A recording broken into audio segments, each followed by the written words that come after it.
And I tell them, like, where your house was, I was getting shot at by farmers with salt rocks or crossing through their sheep farm to try to jump my BMX bike down the street.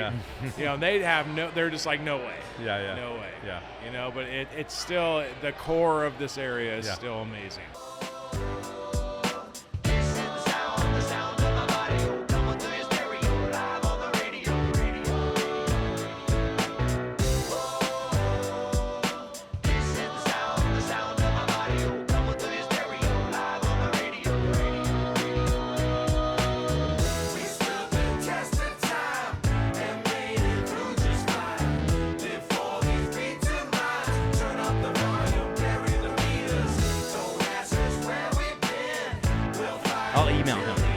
Josh kind of seems like he's the guy. All around guy.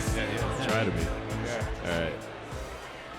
Welcome to the MNO Show with Jeff Johnson of Direwolf Tattoo. Welcome. All right. Thanks, guys. Thanks for having me. So you said you're Jeff Johnson, when you looked last on Google, third most popular name? In 2006, third most popular in America. You look popular. I don't know about that. Yeah, you got a popular look too. I'm not like super popular. More like a flash in the pan kind of look. No, I mean I wouldn't say you're like super popular look, but at least third most popular. Like look. mediocre popular. Yeah. Jeff's sitting on you. Like not a jock in now. high school, not a cheerleader, maybe like a stoner kid that knew a lot of people. Oh. Yeah, there you go. Yeah. So That gets you there. That's a high level of popularity. Right. yeah, right. Yeah. Leads you right into doing tattoos, I bet. Yeah. 100%. 100%. So how did you get into doing tattoos? Like, let me guess. John, do you know the story? I think so. Okay, then, Go for it. then Let's let me see. guess. Let me guess. You guess. You like drawing? Yeah, a lot of that going on. So He's an amazing artist. Yeah, I looked up. I looked up Jeff Johnson's stuff. I got some bids in on some of your paintings back there right now, but last time I checked, I'm losing. I need to go. What time does the bidding end? 9:30. What time is it right now? 8:30. I got an hour. All right, you got an hour. Plenty of time. So you like drawing? Like drawing, drew a lot. Honestly, I can credit it all to my mom. She had myself, and I have younger brothers that are twins. And I think it was more of like a crowd control thing. Like she was dealing with my younger brothers that were twins, and she would like draw human figures on piece of paper and be like, draw faces and clothes on these. And like that's like my youngest kind of like memory of drawing. Just to kind of like keep me busy so she could deal with my shitty little brothers. And were you drawing tattoos on the people? No, I was just like, honestly, I don't even remember what I was drawing, but I was drawing on there. And just kind of like carried along with me. In high school, I was in like AP art classes, whatnot. And I had a friend that he would ditch his classes and come to my art class and like watch me draw, hang out, and then we'd like go ditch out and go to the bleachers and do what young men at that age do. Like, So kind of like owning a tattoo Hook up shop. with chicks? no, like smoke weed. Yeah, I wish it was hooking up with chicks. I wasn't that popular. Did you have? Was your teacher Sawitz? Did you go to TO? It was no. I went to Newbury Park. You went to Newbury Park. It was Mrs. Branham and Miss Colell. Okay. I had Sawitz Okay. at TO. Nice. In AP art. Right. So eventually, what happened was, I like took a rougher road, made some really bad decisions, and ended up drifting away from art. And in my 20s, was like just doing construction for a living, joined the Carpenters Union, that kind of stuff. Bumped into my friend from back in the day at the bar at Take 5 in Newbury Park back when it was open years ago. And he was just like, man, what are you doing? Like sitting in bars, partying. Like, I'm tattooing now, and you're swinging a hammer. Like, you want to learn how to tattoo? And his name was Carson Hill. He's another local guy. Nice. And he was like, I'll teach you how to tattoo at night if you want to learn how to tattoo, and you don't have to be doing construction anymore. And it sounded great, so I did that, and did like almost a year apprenticeship, 6 months to a year apprenticeship, and started tattooing just out of mom and dad's house. And within 6 months, I was making more money there than I was, lunking concrete bags, 90 pounds around the construction site, and kind of quit my union job and just started doing my thing. It's kind of like When did you open Direwolf then? I opened Direwolf in 2015. So, like, kind of like the period in between there was a lot of like like traveling around the country and the world doing tattoo conventions. I worked at a shop in Northridge called MD Tattoos for about 6 years. The owner was cool enough to like let me travel a ton while I was working there. So I was doing probably like 12 to 13 conventions internationally a year until eventually I was just kind of like, I'm over this. I need to like settle down. What's the benefit of doing conventions? I always see conventions, but I don't really understand it. Just to get people to recognize your work? It gets your work recognized. 2, you meet people from faraway places that own shops and things. So it's like in my experience, it was I had an offer from a guy named Frank Weber who threw on the Berlin Tattoo Convention. He contacted me saying like, hey, I want you to do my convention. I'll pay for your hotel room if you come out here. Okay. So I went out there, met a bunch of shop owners in Germany at the convention, and they were like, come back next convention season, work at my shop. And and there's like a season in each country. So you can kind of, you like go to go to Hamburg and you tattoo in a shop, and then you do the convention in Hamburg, and then you go to Frankfurt and do the convention in Frankfurt, and work in a shop for the next week, and kind of organize tours, kind of like, and I spent a lot of time doing German stuff, and then went down to Australia for a while, did some time in Italy, Greece, a little bit of Mexico, and then eventually it was like I was kind of like actively looking for like, I think every kid that grows up in Thousand Oaks or the Newbury Park area, they're like, I need to get the fuck out of here. Yep. And I have that same story. Yeah, right. Yep. And then you get a little older and you find someone you love and you have kids, and you're like, this place. I gotta go back. Yeah, and this place rules. Yeah. And so that's kind of what happened to me. I was like, I'm getting a little older. At this time, I was around 40 years old, and I'd been traveling and doing the rock star party thing and doing my chase and tail around the world, really. Came back and was like, I'm gonna open a shop in Thousand Oaks. A guy named Glenn West that owns Palace Art in Thousand Oaks, he had already kind of burst the bubble in Thousand Oaks. They tried to shut him down, and he set a precedent which allowed me to open up in the area. He was the first shop. He was the first shop. Yeah. Wait, they don't like. People Thousand don't like Oaks, tattoo shops? Similar to us being the first very brewery, similar. right? It was no tattoo shops, no strip clubs, no gun shops. Like they can tell you can't open. Yeah, it's the city plan in Thousand Oaks up until just very recently was the same plan since 1970 something. Yes, absolutely. And in that plan, you couldn't get a permit to open a tattoo shop. Really? You couldn't get a permit to manufacture beer in I can Thousand see Oaks that, but like a tattoo shop I remember surprises reading me. about that, and like the law was like you couldn't produce alcohol and serve it in the same area. Yeah, exactly. Which has got to be like some old school prohibition Exactly, stuff. it's some old school stuff. Crazy. Yeah. But tattoo, I get tattoos alcohol, but like with tattoos, like one, it's a conservative area. They just didn't want to see it on the Boulevard. Yeah. And 2, I think it was. Honestly, I think it was just the first one, to be perfectly honest with you. They had it zoned as adult entertainment for a long time, so you try to open something on Teal Boulevard. They're like, okay, I want to open a tattoo shop. They look at the zoning laws. Okay, that's adult entertainment. So that puts you in the same category as strip clubs and sex shops and stuff like that. Right.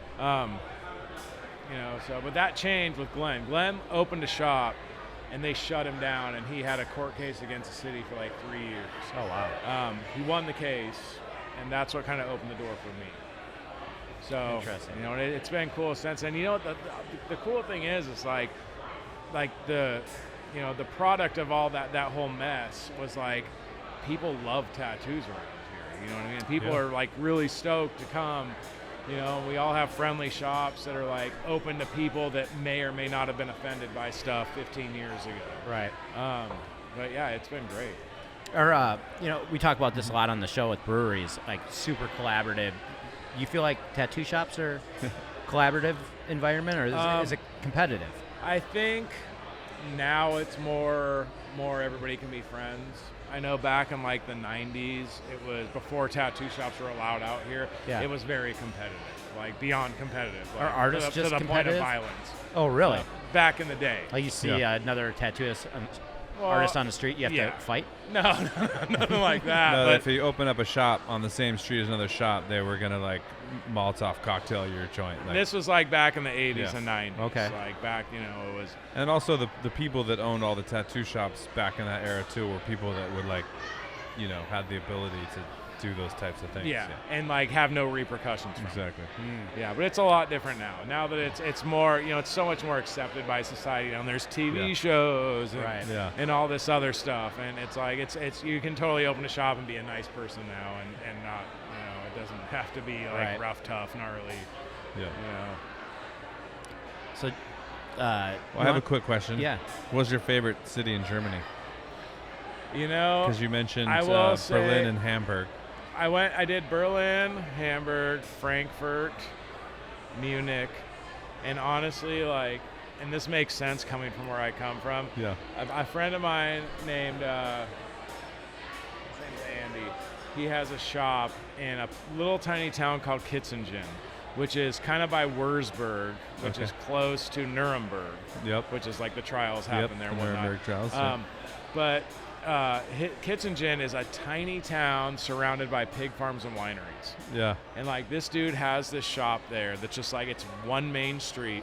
And it's like cobblestone street. It's like something that you'd see in Disneyland. Yeah. And it was like so fun to be there, dude. I had this ham that was like smoked in this concrete pillar for 3 days Wow. and then cured afterwards. I'm a much more like calm kind of like, I'm not like much of a city guy. Yeah, yeah. Like unless I'm like, really like in my 20s, Yeah. But this was in my late 30s. Gotcha. Berlin was super cool. The art scene in Berlin Yeah. was super cool and super diverse, Berlin's especially between legit. the two sides. It's like, it's crazy. Like, Yeah. especially it's like exploding now with art Yeah. and what's going on there. Yeah, street art. Yeah. Especially. Yeah. Absolutely. Yeah. Yeah. So it would be Berlin or that tiny town Kitzingen I was Okay, in. The guy's gotcha. name was Andy Engel. It Yeah. escaped me for a minute. What was your favorite? I was gonna say- you guys were in Europe We a spent a lot lot. of time in Germany, especially. Yeah. I love Berlin. Berlin's one of my favorite places I've ever been, and but Hamburg is like a really special, really, really special town that has its own. When you're there, you're not. It's like, I don't know how to explain it here, but like, it's its own place. It has nothing to do with the rest of Germany. Right. Like it's its own. It has its own vibe, and It's like it's that. all. They're like pirates because it's like the coastal. It's like the only coastal town in Germany. Like Germany doesn't have a lot of coastline. Right. That little bit in the north or whatever. So like there was like the sailor culture, like, but it's like so like there were like all the bars are like sailor bars, like people come into the port and go, and like they have it's called Reeperbahn. Do you remember Reeperbahn? I don't. Reeperbahn is like the little Amsterdam kind of like legal prostitution. Yes, the red light district. The red light district, yeah. Absolutely. I do remember that. And like it's crazy because like the police station is at the end of the road, so they can like regulate it, and the girls come down to the end of the road in front of the police station, and they, people come in and they draw you down into the You know, thing. it's a trip, as I did notice. Sorry, I didn't mean to interrupt. No, you go. Most big cities in Germany have that, and They have a when red you're light, growing up as a United States kid, it's like everybody's like talking about the Netherlands and Amsterdam, the red light district. Then you go to Germany and like it's like a normal thing. Yes, like, exactly. and you don't. It's not like you're going to the red light district specifically to get hookers or whatnot. It's Yeah. like you go there and there's cool bars. That's and where there's the like, party's at. Yeah, and it's Yeah. like that's what's going on. Exactly. It's like the party zone. Yeah. It doesn't necessarily mean it's the hooker zone. Yeah, It's exactly. like, that's just like kind of. I think Right. in the United States, that's like the for with, sure. with the different like I don't want to say prejudices, but like that kind of ideas. Yeah. With everybody kind of puts it on that. Yeah. But yeah, I know there was one, and I hung out in Frankfurt in the red light district. And Yep. it was great. It was Yeah. great bars and great Yeah, for sure. great nightlife and stuff. Yeah, my experience going there was being in a band, and like when you go there and you play the town, like the people, the promoters or whatever, they take you out. Right. Like so that's where they Yeah. and like for example there like there's a what the young people do there's a gas station that sells liquor, and so like literally all the people go out, they go to the gas station, everyone goes in and buys like a bottle of booze and they hang out in the gas station and like get their pregame on. Yeah. And then which is literally like next door to the police station, which is at the Reeperbahn. And then all the So like bars. you're tailgating in the They gas tailgate station? at the gas station Totally. parking lot. and then you move down, and then there's like, and then all the cool bars are right there. Oh, wow. And then you go a little bit further up, and there's another area that's kind of a red lighty district. They actually have strip bars up there too, and it's weird because in Europe, same as in England too, like their dollars are all coins. Right, so like the whole concept of like a strip bar, like in America, where you think about people like throw like dollar bills out, like doesn't work there. Yeah, you 'cause they can't have- make it rain in Germany. you can't throw a You're bunch gonna of be hurting coins out, somebody. right? Deutschmarks? Yeah, so in the one in Germany, they have like they give you go in and you buy these fake, and they're American dollars. They're like fake dollars. No shit. Yeah, but and then you're there, and then you right across the street is the bar that the Beatles like got their start. Cave. The Cave, exactly. And they would go and they would do 8-hour sets Yeah. at this place. Right. I've heard And that's that. how come they. And that's just like amazing. Any Yeah. band, like I know King Gizzard's playing 3-hour sets at the Bowl next month, Yeah, and like an 8-hour set. that's like, why they were the how great they were, right? And the They- Grateful Dead don't even do that No, shit. And they yeah. drag their guitar solos out for like an hour. Yeah, exactly. Gentlemen, welcome to the Thunderdome. I bring you some of the most delightful, scrumptious beers that Tarantula Hill Brewing Company has to offer. That being said, let's take a What little are we tip. drinking, This is Taves? going to be the Summer Dreams today. We got a fruited hazy. A lot of fun notes to go along with this one, boys. We got a pillowy, silky body. The way I like to break it down. It's about 80% guava, 20% strawberry. It's one of the few beers that'll change profile on your tongue. You're going to find about 80% of that guava on that mouthful. You're going to swallow it, and it's going to pivot into that sweet finish. Shall we, boys? Let's do it. All right. To life, liberty, and love beyond, huh?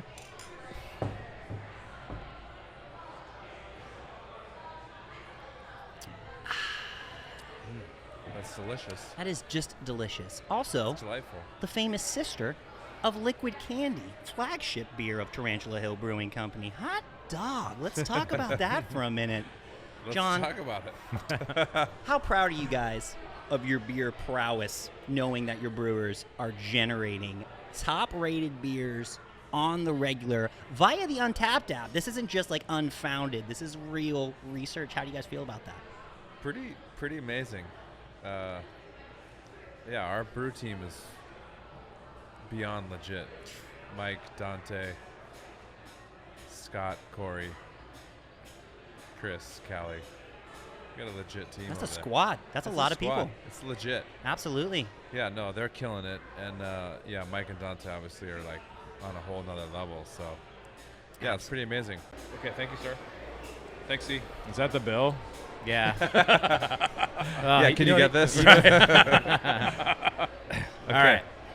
So we're going to play the beer game. Okay, let's do this. And so if you can see on here, you got a TH and a BC.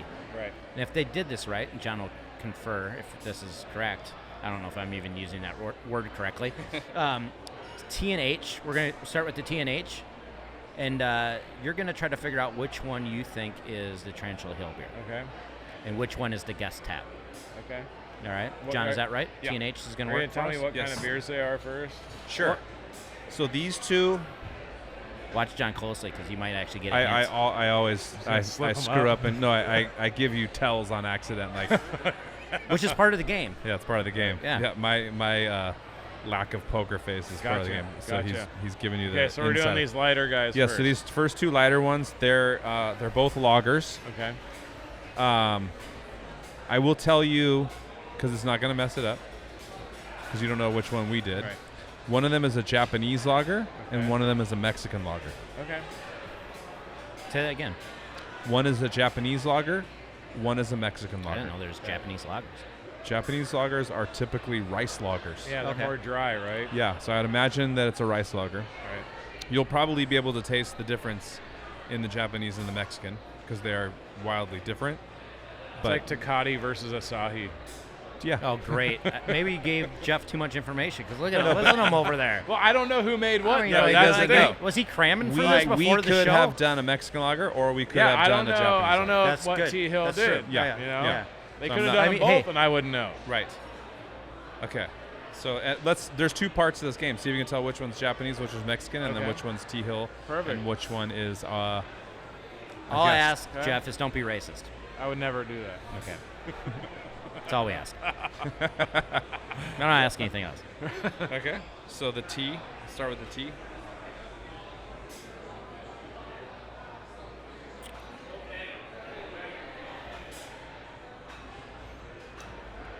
It's a good point, though. I mean, you could have done. I'm gonna say that's the more Japanese one. Yes. Yeah. This is the Japanese. Yeah. It's clearly Japanese lager, right? Yeah, For sure. Because it's got to be rice. Yeah, absolutely. It's good. It's definitely good. Yeah. Look at him. We always he takes man sips. Look at that. Yeah. We're always like. Well, that's because you guys are like at a brewery all the do time. a lot, yeah. I'm like, yeah, suck it down. All right, and then the H.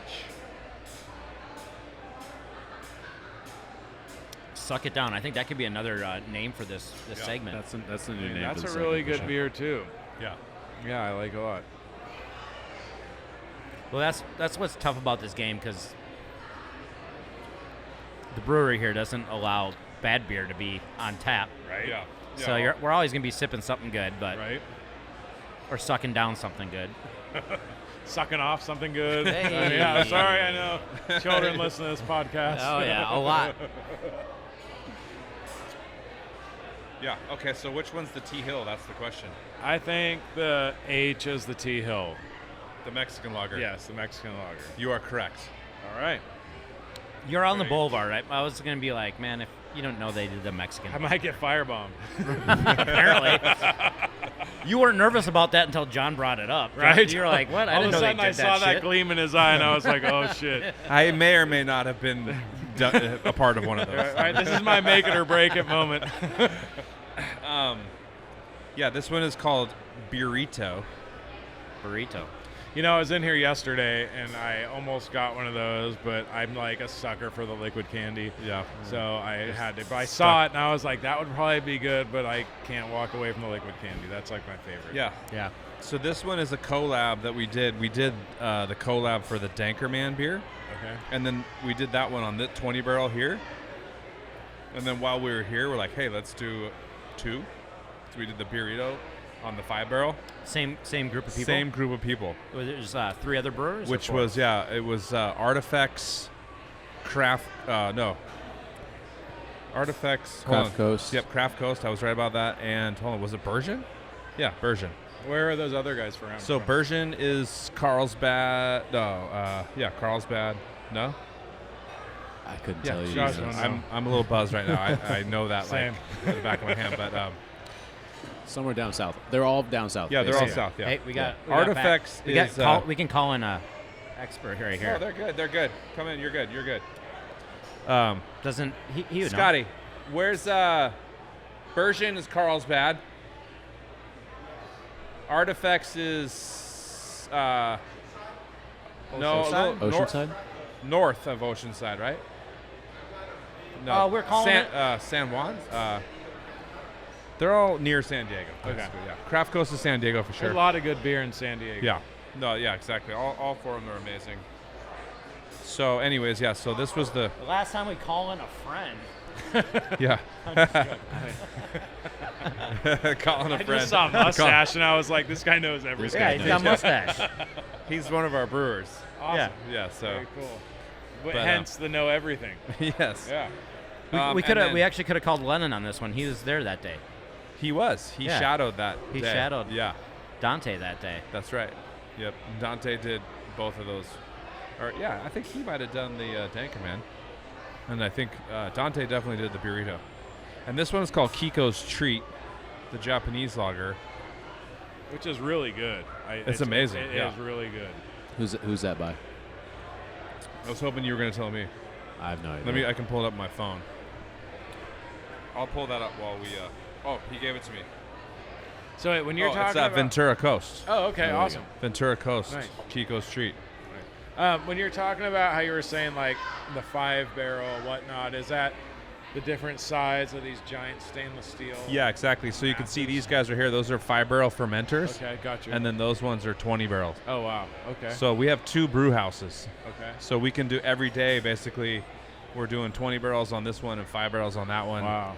And then over here on the 20 barrel, back over there, we have a bunch of 40 barrel fermenters. So wow. they'll double brew on this guy Wow. almost every day. And then we do have one 10 barrel that we can double brew that one into. But Nice. yeah.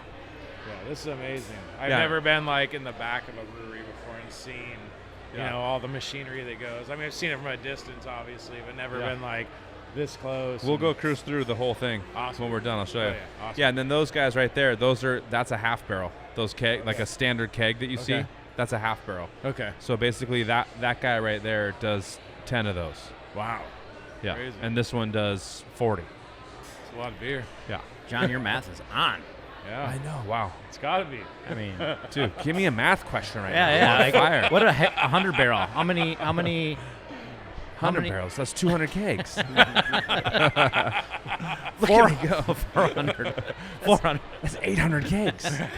I don't think I can. I don't think I can let's stump you. let's get tricky. Try to go Okay. metric now. Try to go Yeah, we metric. got, let's get tricky because we also do sixtels. What?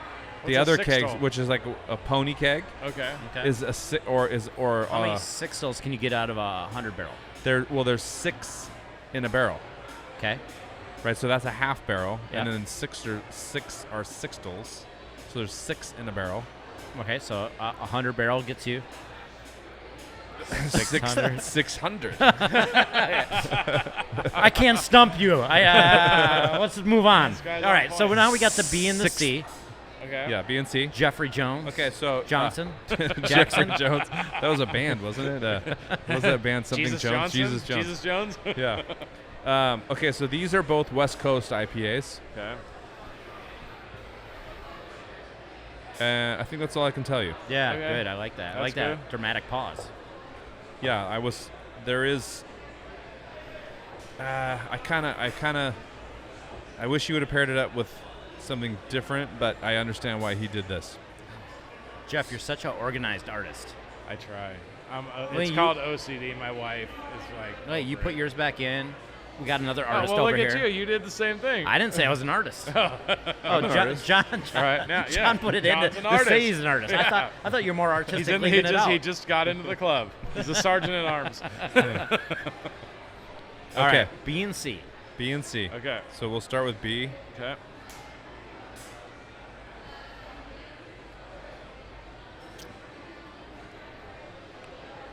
Okay. Tasty. Okay. Oh, I should look on the text, actually. What are you feeling? So far, you're 100% on your guesses. This is a tricky one because Listen closely. neither of these really taste like Tarantula Hill beer. Oh, okay. And it's because of the hop. It's a hop that we wouldn't normally use. And the other one doesn't taste like us either, so that would be the reason why. Oh, that's a tough one. What are you feeling? I mean, they're both decent. I'm just going to go out on a limb and say the C is the Tarantula Hill one. That is incorrect. Oh, shit. Man, you almost won Josh's car. Damn, Josh. 1976 Volkswagen Bug. I mean, Beautiful. to the right person, 76. that's a gem. 76, a 1776 1776. beetle. I think back then it would have Yeah, called just been a a bug, beetle. just an Right. actual insect. I guess I better put some Exactly. fireproof Would've been a glass beetle on the with a- building from now on, right? Yes. Okay, so this C is If the Sun Doesn't Rise, Okay. Tropical IPA Okay. by Institution. Oh, wow. Yeah. Our friends in Camarillo. Right. This one is called B-HBC 630. Well, see, that's not even giving me like. I know. that already. Like, Are you hornswoggling him? I feel like it's been fixed just by the name. So that's the name of the hop. It's an experimental hop. So and I think they probably tried to keep this true to that hop so that we could see what the hop tastes like. So wait, an experimental hop. I don't mean to interrupt. Is that like, okay, we have these different hops that have been kind of like crossbred and grafted and whatnot, exactly. and this is a new one we just came out with. Exactly. So, And wow. so they more than likely from one of the hop contractors or the hop places that we buy hops from, they probably sent them a bag of this stuff just to give it a shot. Right. And so they ran a brew with it, and most of our beers are a mix of a couple different hops. That's like the beauty of it, is like blending. Right. It's like making colors or whatever, like Right. blending them together into something. I could be totally wrong about this, but I know that they wouldn't have just put the one hop in, but they probably made sure that this one was super forward so that you could really get a vibe of what that hop tastes like. Let me ask you this real quick. Only one question per episode. Okay. So Has now, he asked a question yet? so I don't know. I probably asked many. He has asked a couple. I'm yeah. kind of a question, We'll let guy. you roll. You're on I'm a the question hey. kinda If guy. you're on the Boulevard, Yeah, I mean, I'm on the Boulevard. as long as John doesn't. Apparently, multitask. I may not be for much longer with the last answer to that question. I think Jeff's a little buzzed too. Yeah, That's what's happening. 100%. He's like really serious. Like, I don't know if I'm going to allow this question right. I think he's already asked one. right? But my question was, so like nowadays when they do these like experimental hops and things like that, is it like all about like grafting, things like that, or is it like on like a more of like a genetic kind of thing? Man, I don't know that answer honestly. But yeah, I would be guessing if I gave you an answer on that. What would your guess be? I don't know. I mean, if we're gonna protect ourselves, we can say organic genetic mixing. I would imagine, yeah. Yeah, like I mean, everything in this planet. We'll have all is the so, brewers like, that are watching is this. So like micro. They're gonna be like, "God, these guys are so stupid." Comment like this fucking tattoo guy. Leave it to the tattoo guy to blow up the spot, right? No, but so the way I think, like so. What was the question? I'm gonna look it up. Yeah, you're gonna look it up. Yeah, what is it? So like, are these new hops? Is it all done like via like grafting and or like kind of like older gardening ways, or is it done like in a lab basically? Like like. I would imagine it's more on the grafting tip. Right. And I think like so that hops are a cousin of cannabis. Yeah. So I imagine that the horticulture is the same. If you think about all the cross strains that go on with cannabis now, like, let me ask you this, so Mr. John. Have you ever taken a bong hit of hops? No, I haven't actually. Should we I've try it? smoked a lot of things in my life. I'm sure you have. That didn't do anything. But some hops laying around here. I've never smoked hops. That's a great idea. I haven't either. Or maybe a bad idea. I mean, I'm down to try it. Yeah. That might be a new segment. That might be a segment. We're gonna bring you back. Right. Okay. We're going to call it. The question is though, if you smoke hops, do you get drunk or stoned? Oh, that's you probably just get I don't think you get cancer. anything. Crossfaded. Crossfade. I think that's what the kids are calling it these days. Crossed. I think. Sorry. I think maybe it would be similar to like smoking, lettuce or banana peels, which we've all done that. 100%. Or Yeah. nutmeg. Yeah. Yeah. Which didn't probably do anything, just make you cough. Cinnamon sticks. Yeah. Amongst a myriad of other things in my Yes. mother's spice cabinet I tried in 7th grade. Right. Yeah. The better question is, what happens if you snort them? I mean, I'll try it. I'll do anything once. I would guess you'd sneeze. I would imagine. Either that or get a sinus infection. Yeah. Yeah. Probably both. Or disinfection. Yeah. It says that they're doing outdoor growth trials most of the time, so I'm assuming that means some pretty manual cross. Which is cool. Yeah. I like to hear that way more than Yeah. something being engineered in a lab. Right. Yeah, I doubt there would be kind of, I don't know. Yeah, I don't think it would be one of those things where that would make a lot of sense, I think that's kind of funny. Like in a lab, we always think it's like, oh, science. Science outside's fine, but science inside is not fine. Yeah, depending 100%. on this. I just think like purpose. beer, like humanity, like fun, good times. Like I don't think of beer in a lab. No, it's like it's another like beautiful thing about Germany. Like it's actually a law there that you're only allowed to use the 4 ingredients. Really? Yeah, to make beer. I didn't know that. Yeah. You can't make beer in Germany that's not, it's water, hops, yeast, and malt. Wow. And that's it. That's crazy. And if you tried to throw anything else in there, they'd kick you out of the country. Yes, 9. Yeah. I had this beer when I was in Kitzingen it was the most like non-beer tasting beer. And the guy served it to me for breakfast. And like I said, we were in a small like hog farming winery area. It was like the Napa Valley of Germany. Yeah. And this beer, it was like a mix between like orange juice and peach juice. Like it didn't even taste like beer. And I was just like, I didn't even know beer could do this. Yeah. And then the hazy thing comes into the States. Right. Depending on what you're trying and the different levels of fruit that are mixed in with it. Yeah. And this was, last time I was in Germany was probably 2008. Yeah. So, that was the beer scene hadn't kicked off as gnarly as it is now. Yeah, exactly. Then. Yeah. But yeah, it's crazy to think of that. Yeah, because actually this one is the Institution one. They're calling it a tropical. So there's like tropical notes, and like obviously like liquid candy obviously has like very citrusy. Yeah. And it's just the hops. And liquid candy is like my favorite shit. Yeah. Like I will drink that stuff whenever I drink beer. It's like I love it. Well, congrats! You're 1-1 on this game. That means we have to bring you back sometime. Yeah, that's right. I would be honored to come. Anytime. All right. Well, let's talk a little bit about the event that's happening right now. Okay. And how did this all come about? Okay, so when me and my family got in the crazy car accident in February 2022, the artists that work at my shop put together a art show here at Tarantula Hill with just a ton of people who I had been in contact with throughout my 20 years of tattooing. They all donated artwork. All that money that was made from that went to support my family and my medical bills, whatnot, stuff like that.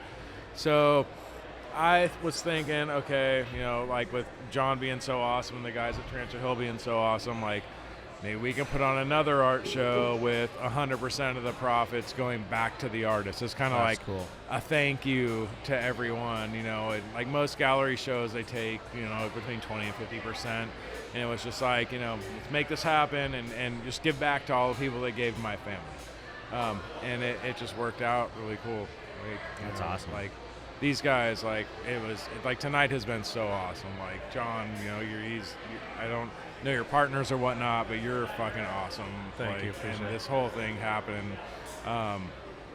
It's just been crazy, like to see the amount of people that showed up for it. And my buddy Jason at Rough House Barbecue, like he was serving food here, and the bands, Artie and Blues Bullet that played here, they're both guys that get they have members in their bands that both get tattooed at the shop. So I kind of reached out to them for the music. And just to see how many people actually showed up for it was like, it's crazy to me. Obviously I was still in a coma for the first one. Yeah. I don't know how this one ranked towards the first one. You may be able to tell me more about that. Were you here for the first one, John? I was, yeah. The first one I think was probably, they were comparable. They were about the same.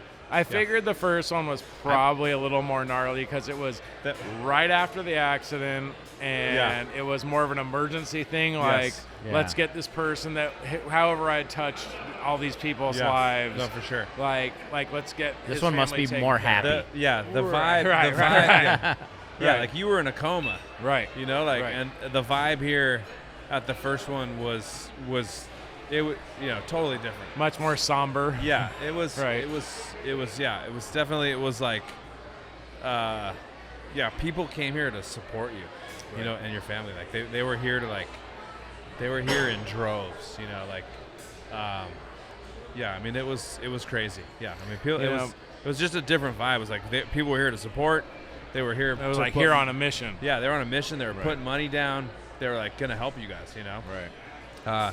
Tonight obviously was more fun. Obviously, like it's great that you've recovered and everything's good or whatever. So, but yeah, no, it was tonight was definitely more fun. Right. But my wife was so taken aback. Like, she wasn't even here for the last one because I had like a dip in my health the night that it happened. They kind of like were, okay, he's going south. But it's the crazy thing about this area is, and I know you can attest this because you grew up here and we had a lot of mutual friends growing up. Like, I was explaining to her, like, if we would have moved away, say we lived in Studio City, 10 miles away from here, anywhere from the Calabasas grade south, or anywhere north. Excuse me, it's beer. But like, there would have been not even a fraction of the support. And that's the one thing. Like, we all have a home in Thousand Oaks and Newbury Park, and like the eastern Ventura County area. And she's from Moore Park. She's not from our area. So like, she actually had to have my mother-in-law move into our house while I was in the coma just to like feel the amount of people that were stopping by the house.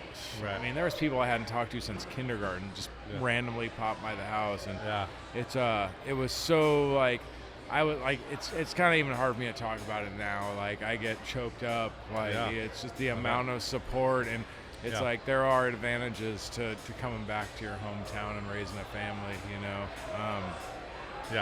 It's a trip. I mean, even this. My wife just came in and I'm like, how many people are still out there? And she's like, it's still packed. And it's just like, it's awesome. They're having a blast. I mean, and a lot of it is like, you created like a hub for all our people to be at. Like, I mean, honestly, like, in my eyes at least, like, Tarantula Hill is like, this is like the spot for Thousand Oaks. Like, I mean, for social activity in the area, like, this is where it thrives. You know? We wanted to create the living room of this town. And you did. And I remember reading about you and your partners in the Acorn years before this was even open, saying like, 3 local guys are trying to open a brewery in Thousand Oaks, having a hard time with it. And you guys worked out for a long time. It was, but I mean, it was quite a few years, right? Made it happen. No, it was definitely hard work, but I mean, but it's the same, similar situation. Like, everybody's been on board, everybody's supported. The city was on board, the city supported all of our friends that we grew up with. When COVID hit, it was the same kind of a deal. Like, people were like, we have, there's a big difference between our pizza and Domino's pizza.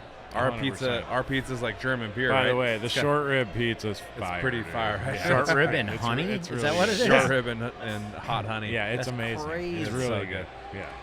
But our dough is just flour, yeast, and water. That's it. So whereas like a Domino's pizza has 80 ingredients or whatever, so like it tastes exactly the same 8 hours later. Like almost better, right? Or the next day, right? I don't know if it tastes I don't know. good. But Honestly, dude, Better. that pizza's shit. I can't even eat Domino's but anymore. my point is that our pizza doesn't travel well. Like, our pizza is intended to come here and you eat it here or whatever. But so when we had to go to, like, when they let us reopen and we could do food to go, like, people were coming in and taking out just to support us. Right.